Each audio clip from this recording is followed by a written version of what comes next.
How to know the process to use virtual credit card in Capital One Bank. Hey everyone, welcome back to the channel. If you are new here, don't forget to hit the subscribe button and turn on the notification bell to not miss any updates. So do you want to use a virtual credit card on the Capital One Bank but don't know how? Then I'll show you how you can know the process. Let's dive right in.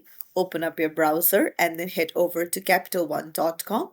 Now, you'll need to scroll on to the bottom and then under support, go to help center, tap on it, and then you will need to scroll down and go to get help with cards.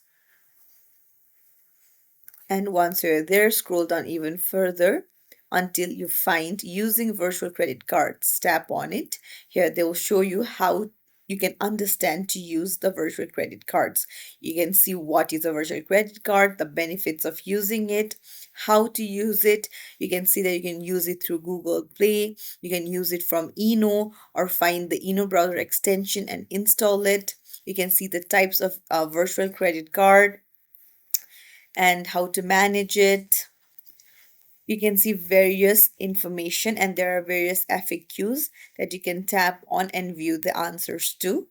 And then you can even go to links that they have put here to understand better. So you can just tap on it and then it will take you to other link where you can understand more about the virtual credit card. So there you go. If you found this tutorial helpful, don't forget to like the video and subscribe to our channel. Thank you for watching.